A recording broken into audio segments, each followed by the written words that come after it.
سفر میں تھے، ایک صاحب اپنی سواری پر اونگنے لگے تو ایک آدمی نے ایک تیر نکالا اور اس تیر سے اس اونگنے والے کو جگایا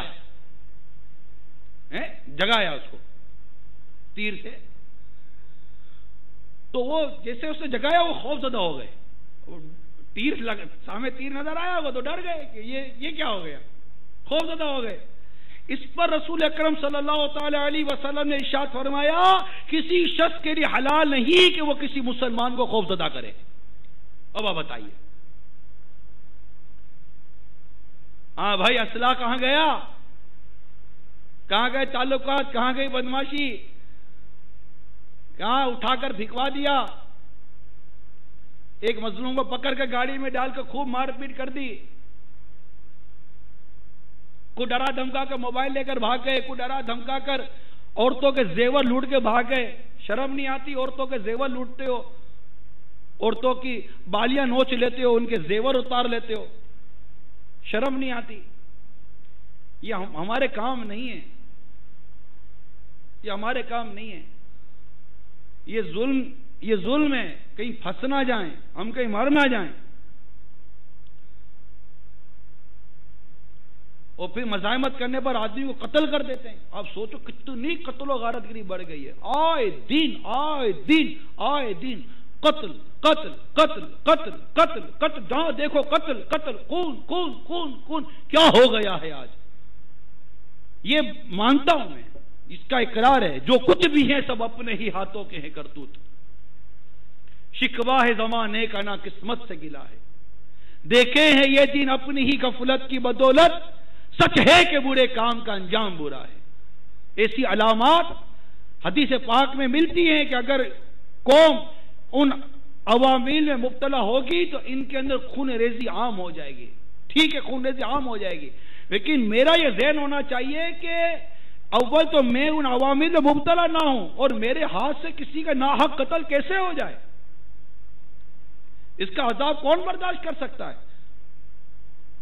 سرکار مدینہ صلی اللہ تعالی علیہ وآلہ وسلم نے ارشاد فرمایا اگر بالفرض ایک قتل و غارت گری کا بازار گرم کرنے والوں اور ان کے ساتھ تعاون کرنے والوں، کان کھول کے سنو، اس ظلم و بربریت کا بازار گرم کرنے والوں کان کھول کے سنو، خواہ وہ گھر میں ظلم کرتے ہیں یا باہر ظلم کرتے ہیں، بالخصوص جو قتل و غارت گری کا بازار گرم کرتے ہیں اور ناحق مسلمانوں کا خون بہاتے ہیں، ناحق لوگوں کو ستاتے ہیں، کان کھول کر سنیں کہ ہمارے آقا صلی اللہ تعالی علیہ وآلہ وسلم نے ارشاد فرمایا اگر دل پر زمین اور آسمان کی ساری مخلوق، زمین اور آسمان کی ساری مخلوق کسی مومن کے خون کرنے میں شریک ہو، اللہ عز و جل سب کو دوزخ میں ڈال دے. ایک اور حدیث پاک میں ہے ساری دنیا کا مٹ جانا، ساری دنیا کا مٹ جانا اللہ عز و جل کے نزدیک کسی مومن کے ناحق قتل کر دیے جانے سے زیادہ آسان اور ہلکا ہے. اللہ کے ہاں مومن کا درجہ شان کا ہے.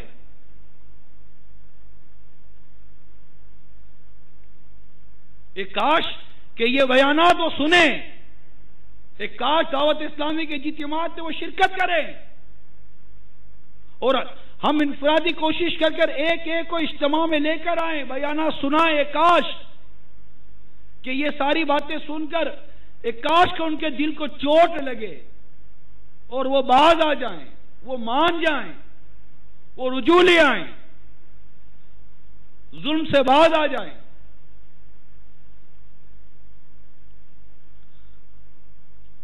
صلو علی الحبیب صلی اللہ تعالی علی محمد، توبوا الی اللہ، صلو علی الحبیب صلی اللہ تعالی علی محمد. کون کون نیت کرتا ہے کہ انشاءاللہ عز و جل اب ہم اجتماع میں انفرادی کوشش کر کر اپنے ساتھ ایک ایک اسلامی بھائی کو لانے کی کوشش کریں گے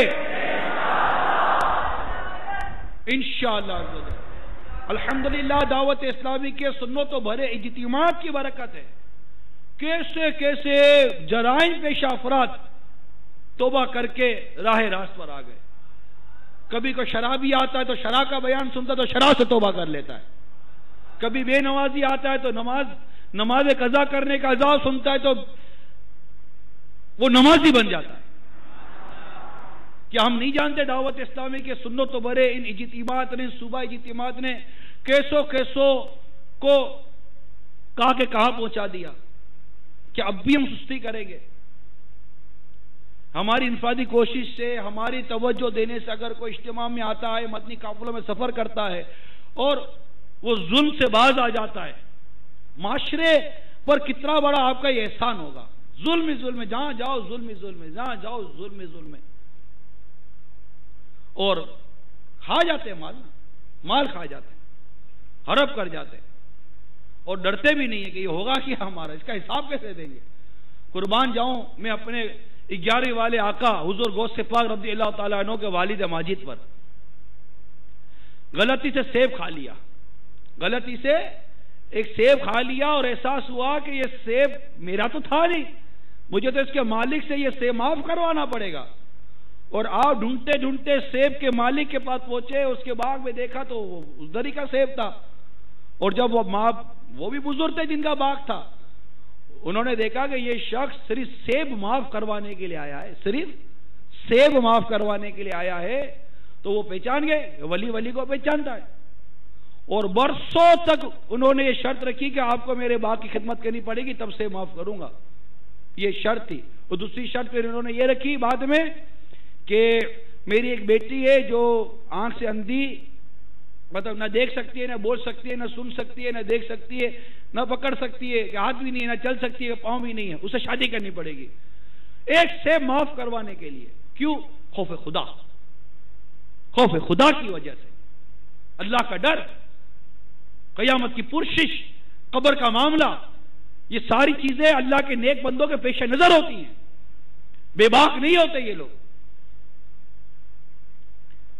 چنانچہ برسوں تک باقی حفاظت کی، باقی خدمت کی ایک سے معاف کروانے کے لیے، اور پھر جب دیکھا باپ نے کہ یہ تو ایسا نوجوان ہے کہ یہ تو ڈھونڈے نہ ملے، اس نے اپنی بیٹی کی شادی کروائی، اور بیٹی کیا تھی؟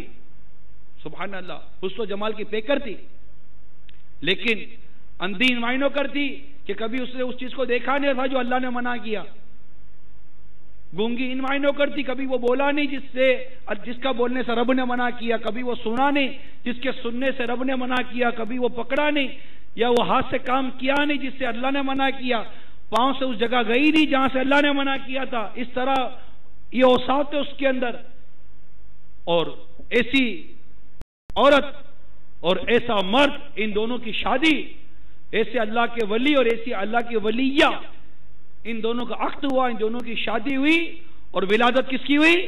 میرے غوث پاک رضی اللہ تعالیٰ عنہ۔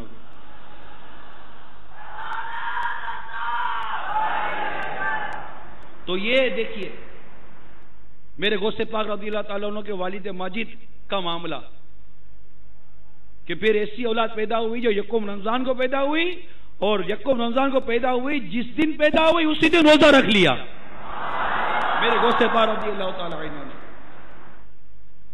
مادرزاد ولی تھے، صلو علی الحبیب، تو ان کو اس بات کا احساس تھا۔ ظلم مطلب یہ تو ان کی کتنی بڑی احتیاط تھی، یہاں تو کھا گئے نا، کھا گئے، جائیداد کھا گئے، یتیموں کا مال کھا گئے، وارثوں کا مال کھا گئے، بالکل کھا جاتے ہیں، اور اگر پیسے بھی کھا جاتے ہیں، دولتیں کھا جاتے ہیں، کسی نے انویسٹمنٹ دی وہ کھا گئے، قصدن کھا جاتے ہیں، کسی نے مکان کرایہ پر دیا اس پر قبضہ کر لیا، قصدن قبضہ کر لیا۔ ارے بھائی کیا کر رہے ہو، پھنس جائیں گے، اللہ بے نیاز ہے، اگر اسے گریز کر لی کہاں جائیں گے؟